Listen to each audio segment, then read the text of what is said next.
don't be surprised if you see a lot of games like that, where they don't just extend, Nicha, right? No draw offer here, Danya. Let's play this thing out to just kings. And I think that's important. I think remembering that the clock dynamic is equatable to ball control, right? In the NFL or the shot clock in the NBA. If you have a lead, milking a little bit of that clock, some patience is part of what makes the SCC format unique. And anyway, so don't be surprised if you see Magnus play a lot of games out.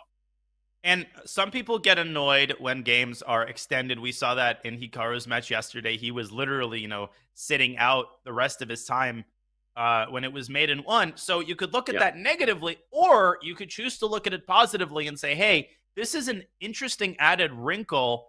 The gamesmanship, the match strategy is kind of interesting to me to see how the players think about it. It's just an added element of complexity, which is why we love matches, because it's not just about the chess games. It's also, as you said, about the meta strategy. And speaking of meta strategy, Bobby already switching to 1d4, and we've got a super complicated Nimzo-Indian structure here. Yeah, the Zamish variation, right? He plays a3. This is a very direct forcing way to just, your opponent develops in a Nimzo, and you say, all right, I'm going to make you give me up the bishop. Give me up, giddy up. Give me up that bishop. Give me up that bishop, man. Tell you what. Damn right. I don't know from South Carolina here. I don't know what we're doing right now, but the knight comes to h3 to deal with the threat of queen h4. But this is theory, right? These guys are not shying away from prep, and you'll note that I think comparable to other matches where you're getting, b3s on move ones or just anything to make it kind of a unique game with no prep. This is the opposite kind of match we're going to have today. Yeah, we called it. I mean, they're playing principal chess every game, whether it's e4 or d4. They're going for all of the hot stuff. Yep. Donna Summer's pretty happy about that. But okay, this kind of structure has gotten super popular again after years of dormancy. Like, people weren't playing the same-ish for a while, and suddenly they're playing it again. And I think it's because computers have breathed new life into White's kingside play in these positions. Black has this very classic idea, Danny, b6, bishop a6, knight a5, and you go after the c4 pawn. But White's got a lot of action on the king side. You could play g4, you can push e4.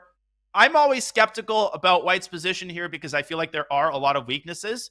But for a dynamic player like Fabi, it fits him like a glove. Yep.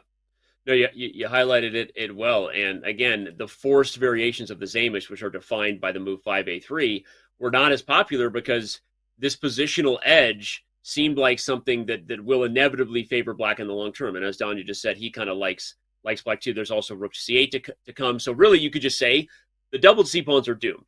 That's not the question. The question is what you see on the board right now. What will White get in exchange for the positional catastrophe of a queen side with the bishop pair on the king side? So note that Magnus is going to do everything he can to keep the game closed, not let the bishops break free on the king side, and hopes to long-term focus on these positional weaknesses. I love these types of games because it's so easy to observe what the battle revolves around. White's trying to open up the king side, get something going there, and Black just keeping everything closed. And it's a matter of time before Magnus goes b6 and bishop a6 and starts to wind his tentacles around that very weak queenside pawn mass. So the ball is very much in Fabi's court. And here we go, e5. And this is what the computers have changed about our... This is what the computers have changed, Don. You mentioned that, just to highlight it. The computers have shown us that this position, just look at the eval bar. Currently, White has double pawns, an awkward structure, and is down a pawn, but the computers understand that there's a lot of dynamic potential here. There's moves. You even can take this. Forget what the eval bar says. If you get queen e2, rook d1, you've got ideas here. And yes, Black is going to be positionally winning, but the computers have shown these positions are a lot trickier than we think. Yeah, and chess history as a whole, not to get too deep into the tangent, but it can be divided into these eras where sometimes positional thinking dominates and sometimes it's the opposite. And right now, with the advent of AlphaZero and Leela and all these engines that are super dynamic, it's a tactical era. Like all these tactical lines are super popular again. Nepo's playing the King's Gambit, the Zamish variation. We're getting a lot of Sicilians again. And it's a super interesting time to follow high-level chess because players are back to a romantic style, but a 2022 romantic style, of course. Yep. Agree totally. No, it's funny. The computers in the early 2000s were marching down the street. We were announcing the death of the game, and Fisher Random was not just a question of whether we like it; it was a matter of when. The game, you could argue, is more dynamic now than it was 20 years ago because of what we've seen. And I love A4. It just shows that this position is like pawns only a mother could love, ugly ducklings, but you can't take it without the dark squares getting loose. It's just weird AF. It's weird as Fabi. Aaron Nimzo-Indian, Capablanca would have a hard. I mean, he would just look at this position and say, "Where has the world gone? We are degenerates." Yes. If this is what chess looks like in 2022, Irish pawns on the queen side, black's got doubled pawns. It's a catastrophe for both sides. Now, you can't take c5 because of bishop a3. So, believe it or not, the queen side pawns are actually quite safe. I like white's position. Me too. But the eval bar disagrees. No, I like white's position too. The pawns are not only safe tactically, but they're also potentially an advantage because by definition, when you have double pawns, you have an open file because they came from somewhere, right? And so you see that white will have potential here, despite the eval bar giving a slight edge. That's an evil engine slight edge. Pay attention to the human tactics here, especially in blitz, and note that Magnus clearly taking time, which is not something he does unless he knows he needs to figure things out. So. I love what you said about the positional chess era, right? Zurich International 1953 by David Braunstein. You'll see some incredible Nimzo-Indian games back when the Zamish was super popular for white for the other reasons before it became like, oh, black is positionally outplaying you. So check out that book if you're looking for some really interesting ways to improve your positional understanding. Great recommendation. It was one of my prized possessions, so much so that I had this book cover for my grandparents, and I put that book cover on that book. I mean, it's just such penetrating annotations. And here we go. Knight d6 followed by b6, undermining the knight. But as you're pointing out, here comes the bishop, but then bc. But you can take first and then take. And then bishop a3 and bishop a g6. Also, don't forget about that strike. Dear gosh, these are the bishops that make Aaron Nimzo-Indian and Capablanca wrong, with their positional bias. Like it's about to just get freaky here, right? You're going to take the bishop comes, this bishop comes. White is winning the exchange here. The question will be, will Fabi want to take it? Because unless black has 97, which I would rather give up the rook. Okay, here goes Magnus. He's just open it up. And his idea specifically is bishop takes e4, knight takes e4. And if bishop takes f8, he might have a check on g3.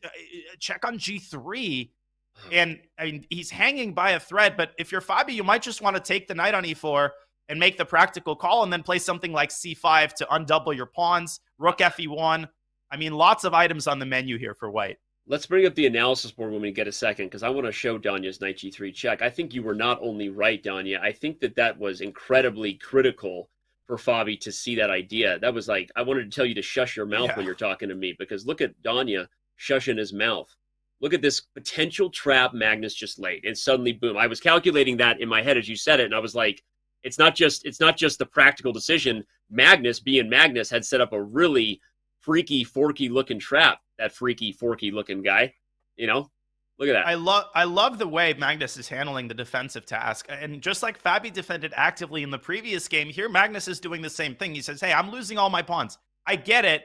Let me create some counterplay against white's king.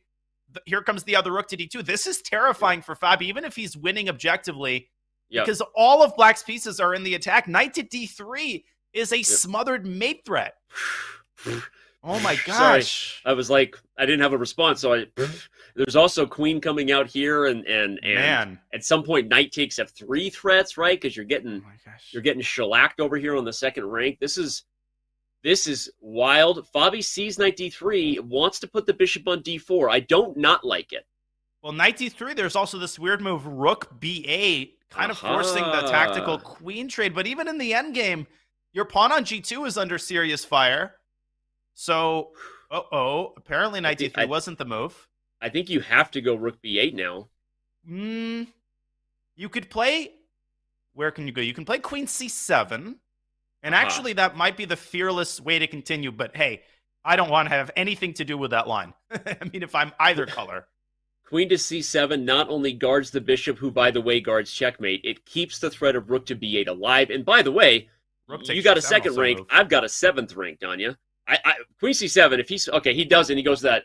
I think you were right. I think Queen c7 was probably the best engine move. G2 will fall now. It's going to fall, but if you're knight h3 might be an even better way to do it. I think knight h3, white will play rook to e7, but then you can just take the rook. After knight h3, black might be in the driver's seat. Look at that move. Knight h. Oh, he misses it. Knight h3. If takes, it was mate.